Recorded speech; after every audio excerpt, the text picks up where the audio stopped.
Okay, for today's art activity, you're going to need some coffee, doesn't have to be instant, and some tea bags. Yes, that's right, you heard right. We're going to be using tea and coffee to make a painting.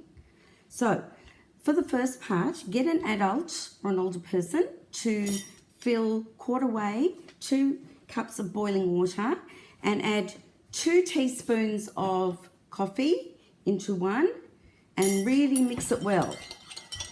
And in the other one, put 2 tea bags because I find that one isn't probably going to make the tea strong enough, and we want them to be a really strong colour like that.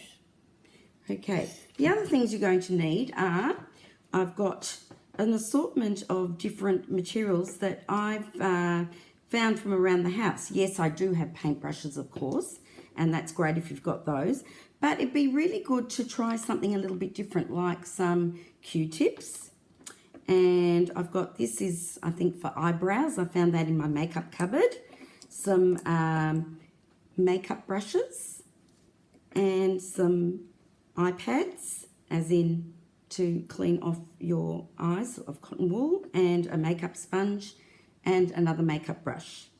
Okay, and I've got some clean water here as well in case you want to sort of dilute the colour and make it a little bit lighter. Okay, so you're just, for your first piece, and of course you need some paper, we're just going to experiment with all the different painting tools that I've got here. This one has a sponge on the side and then a brush. So I'm going to dip it in the coffee first and just sort of see what colours it makes. So obviously if you want it a bit stronger, you've got to have quite a bit on your brush. And I'm just practicing, oops, there's a hair in the way. I'm just practicing doing some lines. I'm now going to take the sponge and I'm just going to sort of just make some marks with that.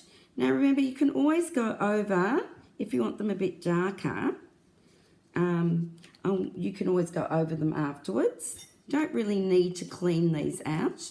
I'm going to take a Q-tip now and put it into the tea, which you can see is quite strong.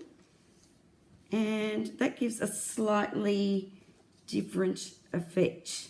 Just practice, do a practice sheet first of different ways and different materials that you can use. I'm going to take the household sponge. I've just cut off a bit from an old one and I might dip it in. Now, probably good idea to squeeze it out a bit and just sponge with it.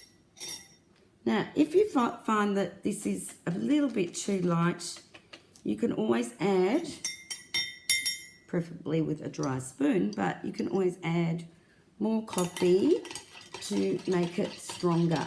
So obviously the more coffee you put in, the stronger it's going to be. And I'm just sort of trying to look at all the different effects that I can get with all these different. Now obviously make sure that whoever you're borrowing these makeup things from are happy for you to use them. Because we're using tea and coffee, they will wash out and dry. That's actually making a really lovely effect, I find, with this sort of brush.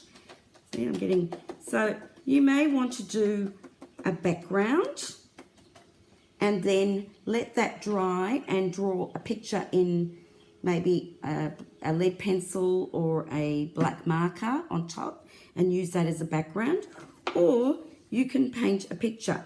And what I'd like you to look at is perhaps some of the old photos from over 100 years ago when they didn't have colour photos, and they used to have some of these tones. They're called sepia tones. Anyway, I would love to see what things you come up with your painting with tea and coffee. Post them on Seesaw, and if you have any questions, please ask me. Thank you for listening, and I hope to see you very soon. Stay safe. Bye.